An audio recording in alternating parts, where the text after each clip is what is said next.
Hi guys, welcome back to my channel. Yeah, you read the title right. Today I'm finally reviewing Christopher Nolan's latest movie, Tenet, and if you guys have been following my channel for a while, you know that I ranked all of the Christopher Nolan movies because I was that excited for this movie, and I'm here to tell you if it met all of my expectations.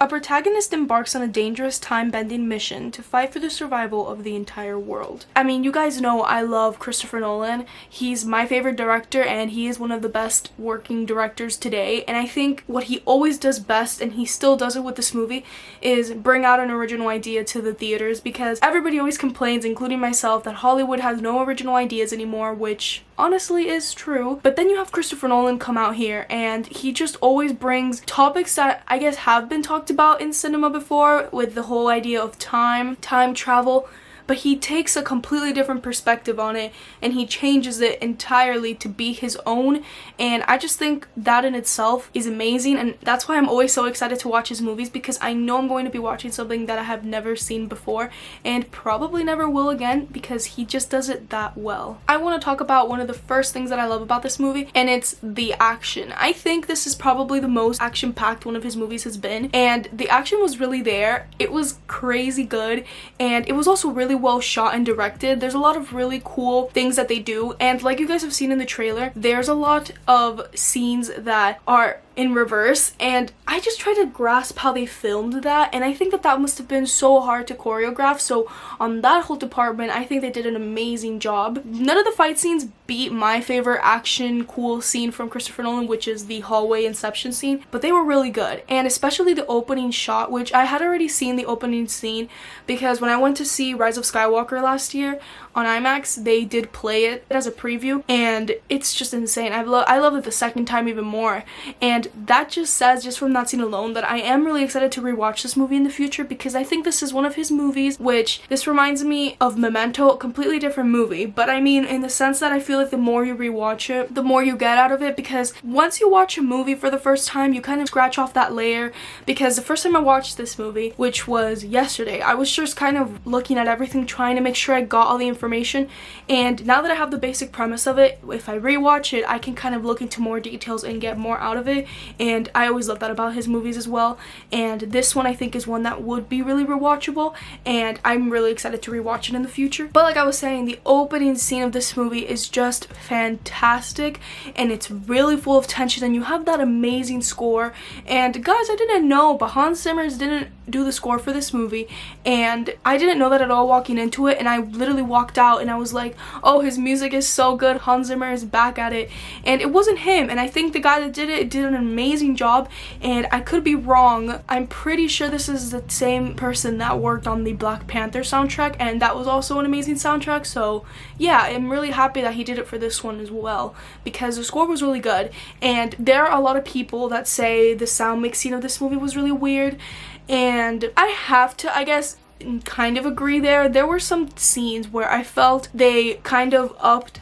the background noises, and the actual voices of the characters were much more muffled, and there's a lot of scenes where people are wearing masks and things around their mouths, so you can't really hear that well either.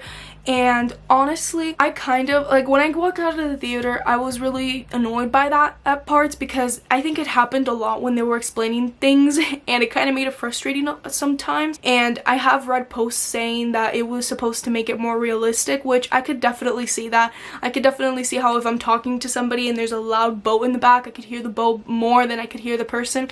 However, I think that as an audience member, it made it a little bit more frustrating. I still understand the movie, however, it didn't take away that much, but in those specific scenes, I missed a few words, and I kind of had to fill in the missing pieces because I didn't hear everything they were saying.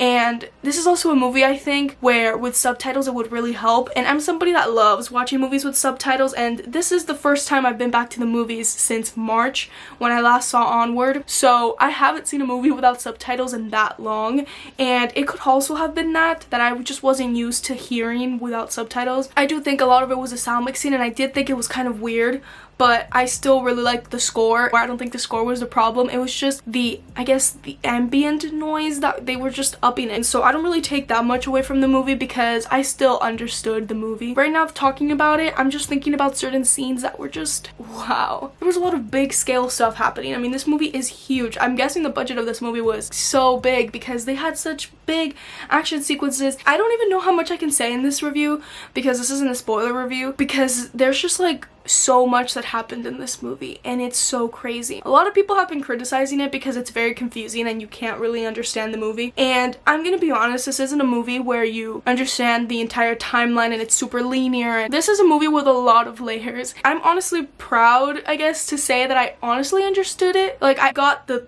gist of it, and when I was reading more about the movie and watching videos analyzing it, I understood it even more. But walking out, I didn't think it was entirely that confusing.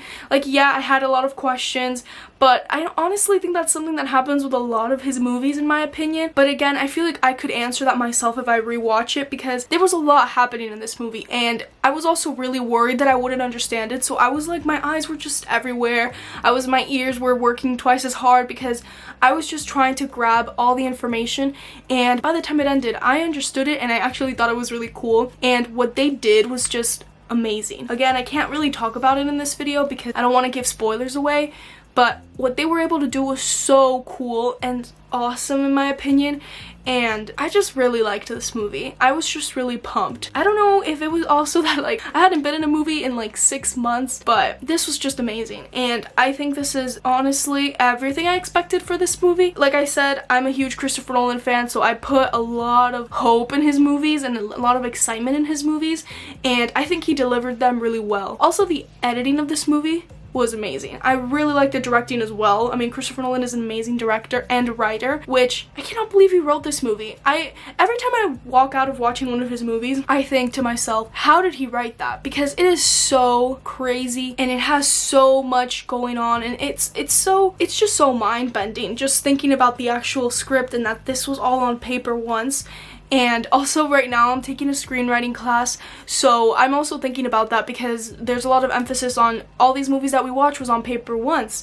And I just keep thinking about like his movies, and especially Tenet, and I'm like, I cannot believe he like wrote this, and that's just so fantastic and it's so inspiring. There was a lot of parallel editing used, especially when they were explaining certain things. It was really cool because I'm a sucker for parallel editing, especially when the color mixing is different, and also the coloring of this movie was amazing. It's just the quality was so good, and again, I haven't been in an IMAX theater in forever, but the quality of his movies just keep getting better and better, and it was just that crisp quality that we always get from his movies. Also, the acting of this was great. John David Washington did a good job for me. Robert Pattinson was also really good, and I really liked his character, and I love the theories regarding his character and all this stuff. I thought he was really interesting. You also have Elizabeth Debicki. I'm really sorry if I pronounced her name wrong, and I also thought she did a really good job, and I really liked her character, and everything that they did with her character was also fantastic. If I ever do a spoiler review, I have so much to mention about everything they did with her character that I thought was really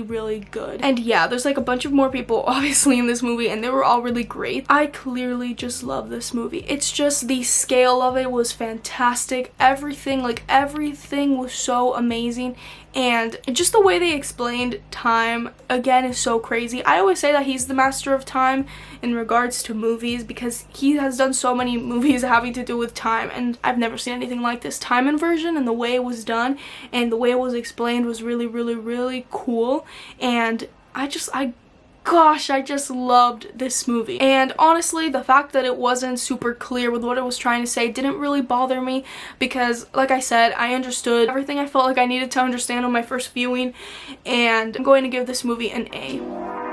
This was fantastic, and I did promise you guys I was going to rank it, and it was really hard to rank them. Again, I mean, my ranking is still the same from the video, and you guys can watch that somewhere here. I'll put it in down below, but I basically have the list right here. I'm going to put Tenet in 7th place under Batman Begins. And I know you guys are probably like, that's such a low place. You were talking about how you loved this movie, but It's just with his movies it's hard to rank, because from Batman Begins and above I gave them all A+. I think those are all perfect movies, but I did have a few little nitpicks with this one, so that's why it's just down there. And yeah, I'm just so excited to rewatch this, and if I do rewatch it, I would really like to make like a second review or a second like viewing, how my opinion has changed, because I think second viewings with this movie would really help. Let me know again what you guys thought of Tenet if you've seen it. I would love to know what you guys thought, and I'll see you guys in the next one. Bye!